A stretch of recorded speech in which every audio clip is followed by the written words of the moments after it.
Cuma nyeletuk kok beneran jadi jalan-jalan. Guys, hati-hati kalau ngomong di depan ibu-ibu yang punya grup WhatsApp.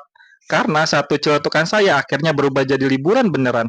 Jadi ceritanya gini, waktu itu istri saya Nyonya Jutawan tentunya lagi menghadiri undangan temannya yang nikah. Di acara itu sekalian mereka reuni bersama teman-temannya, namanya juga mama kalau udah kumpul, yang dibahas bukan cuma pengantin. Kapan nih kita jalan-jalan? Kapan nih kita ngumpul lagi? Kapan nih kita liburan bareng? Dan entah kenapa mulut saya yang seharusnya bisa diam, malah ikut rapat. Saya nyeletuk, ya udah, 6 bulan lagi aja kita jalan-jalan. Saya kira, ya sudah selesai. Cuma omongan ternyata saya salah besar. Tiba-tiba mereka bikin grup WhatsApp. Besoknya grup udah dibuat, nama grupnya saya nggak tahu apa-apa, tapi isinya sudah mulai serius. Ada yang bilang, kita nabung yuk. Saya langsung mikir, lah ini kan cetukan saya, kok ada tindak lanjutannya?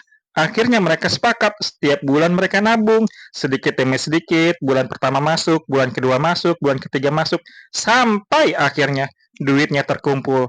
Nah, di sini saya belajar satu hal, kadang masalahnya itu bukan nggak punya uang, tapi nggak punya rencana. Kalau nunggu punya uang banyak baru liburan, bisa-bisa anak kita sudah kuliah duluan. Akhirnya, setelah duit terkumpul, mulailah pencarian tempat dan akhirnya Villa Seruni yang kita pilih dan ternyata bagus juga, guys. Suasananya enak, cocok buat kumpul, keluarga anak-anak bisa main, orang tua bisa ngobrol, dan yang paling penting, emak-emak bisa reuni tanpa harus bilang, aduh, kapan ya kita ketemu lagi? Karena akhirnya ketemu beneran. Terus ada satu pengalaman yang menurut saya lumayan seru, naik shuttle. Awalnya saya berpikir, shuttle doang. Tapi ternyata ini bagian dari experience-nya. Kita nggak cuma datang ke villa, tapi perjalanan menuju tempatnya juga terasa seperti bagian dari liburan. Dan buat saya, kadang justru momen-momen kecil seperti ini yang paling saya ingat. Bukan cuma villanya, bukan cuma makanannya, tapi ketawa bareng, ngobrol bareng, dan ribet bareng. Tapi saya mau kasih satu tips penting buat kalian yang mau ke puncak. Kalau bisa, jangan cari penyakit di weekend. Kalau mau lebih santai, coba Minggu dan Senin. Karena kalau weekend, karena niatnya mau healing, yang ada malah healing di jalan. Berangkat pagi, macet. Pulang, macet. Sampai rumah, yang sembuh cuma rasa capek. Jadi kalau punya fleksibilitas waktu, menurut pengalaman saya, Minggu Senin jauh lebih enak untuk menikmati suasana puncak. Tapi sebenarnya yang paling saya suka dari perjalanan ini bukan cuma Villa Seruni, bukan cuma tempatnya, bukan juga soal siapa yang bayar, tapi cara semuanya bisa terjadi. Awalnya cuma celetukan, kemudian dibuat rencana, lalu nabung sedikit demi sedikit, dan akhirnya jadi kenyataan.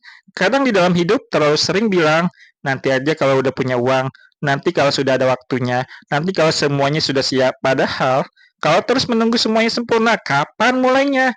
Jadi dari perjalanan ini saya belajar, liburan itu nggak harus mahal. Yang penting ada niat, ada rencana, ada komitmen, ada pasangan yang mau nabung. Kalau cuma saya yang punya niat, bisa-bisa yang jalan cuma niatnya. Dan satu lagi, jangan remehkan celutukan. Karena siapa tahu celutukan hari ini menjadi kenangan yang kita ceritakan bertahun-tahun kemudian. Jadi, rencanakan liburan, nabung sedikit demi sedikit, ajak keluarga, dan nikmati waktunya. Karena pada akhirnya, yang kita ingat bukan berapa banyak uang yang kita habiskan, tapi berapa banyak momen yang kita ciptakan bersama orang-orang yang kita sayang. Dan kalau mau ke puncak, ingat pesan saya, Minggu Senin boleh dicoba, weekend silakan kalau mentalnya sudah siap. Hahaha.